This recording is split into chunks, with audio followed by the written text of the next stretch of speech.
What's up, everybody? It's your boy Prime. Welcome to Prime Time. And from now on, I will be going by Prime.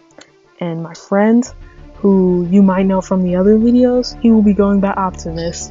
It's a fun thing that we're doing, and I think it would be cool nicknames. But this video, that's not what we're talking about. The main point of this video is Kenny Golladay. Some of you may know who he is, some of you may not, but he is a receiver for the Lions, and I think that he has a lot of potential. Last year, he had a great year.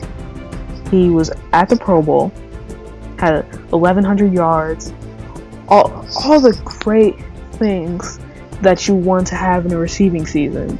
This year, unfortunately, he had a ton of injuries and stuff. He didn't play for most of the season, but overall, he could become a Hall of Famer, or he could be of that caliber. He could mean to the Lions what Calvin Johnson meant to the Lions, or Barry Sanders meant to the Lions. Maybe I'm just crazy, maybe I'm not. You decide when I'm in this video.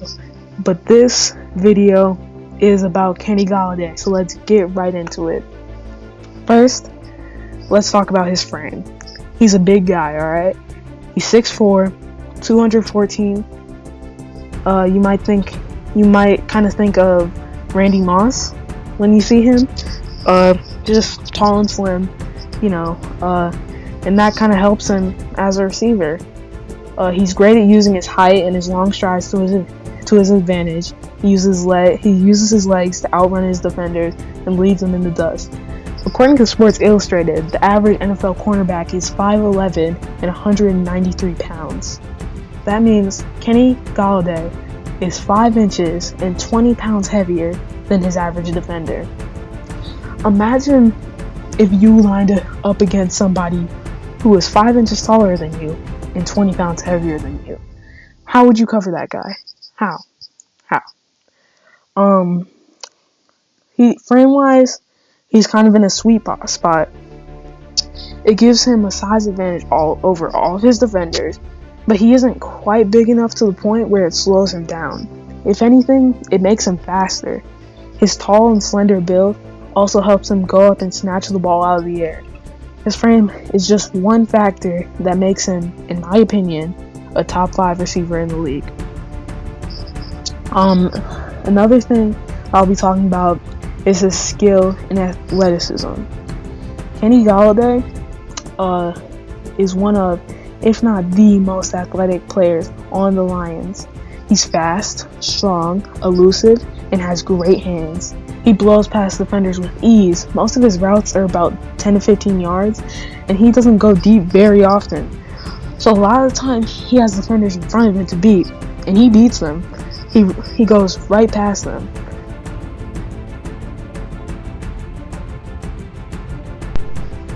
On top of his speed, he can use his elusiveness to devastate a defense.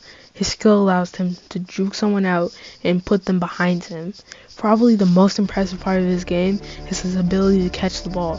He hardly ever drops it. Whether he is going up for a jump ball, or he's just going 5 yards down the field. He finds a way to catch the ball, and it's so impressive. He makes big plays, and is probably the most impressive player that we, the Lions, have had since Calvin Johnson retired. Relative to his skill, my closest comparison to him is Randy Moss. They're the same height. They're both fast. Randy Moss is a little bit faster, but they're still very fast.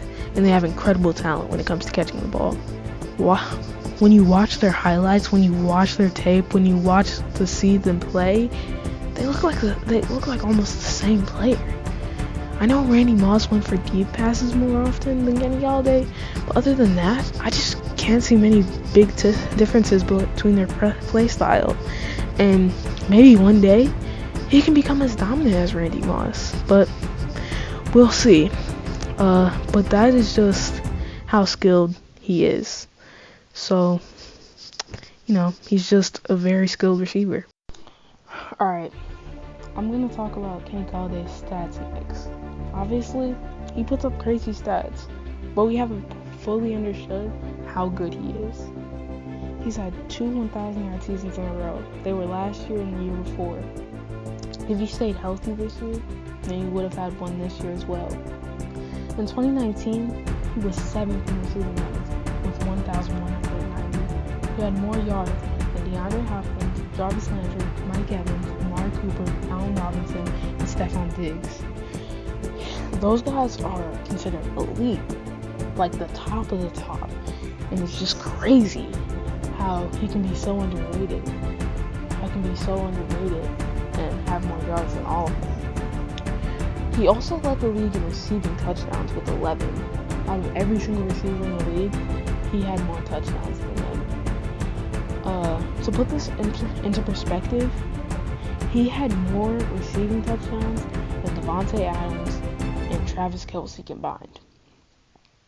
Davante Adams is considered elite, like more elite than the people I just named, and Travis Kelce is considered the best tight end in the league, and he had more touchdowns in 2019 than those two combined. That's just wild. That's just wild. You might be saying right now, who cares about this last year? What about this year? What about the stats from this year? Well, he did miss a lot of games.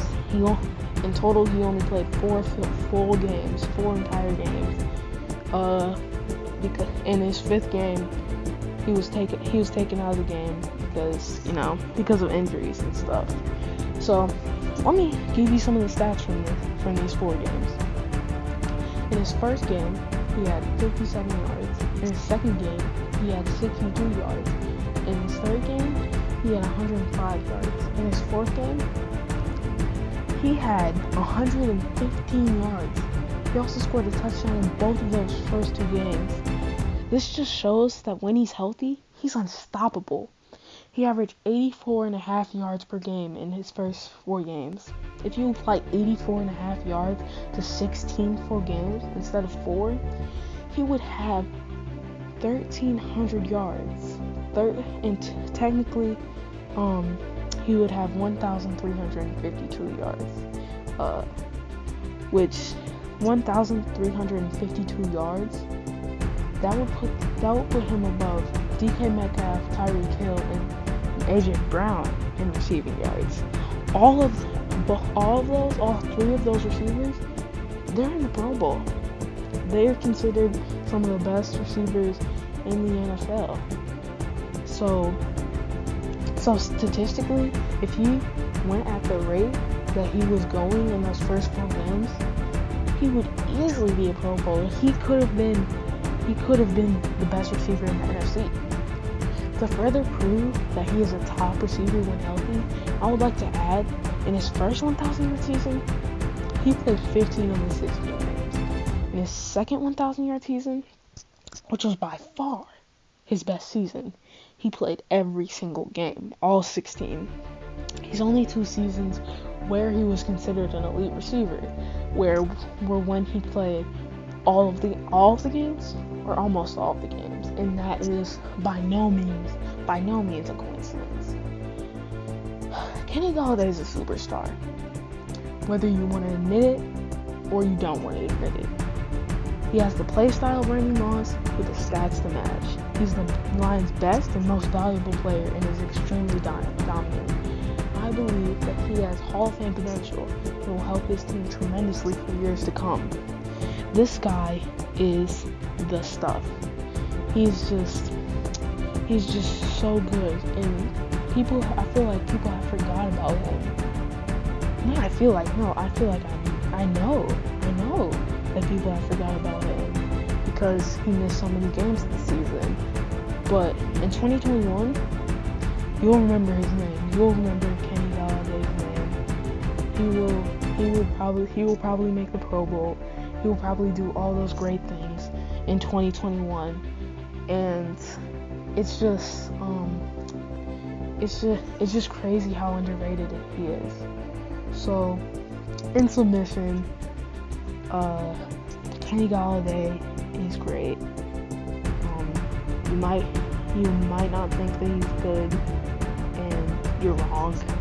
Honestly, at this point, you're wrong if you say he's not good. You're wrong if you say he's not elite. You're wrong if you say he's not one of the best receivers in the NFC, at least in 2019. Okay, I'm getting sidetracked.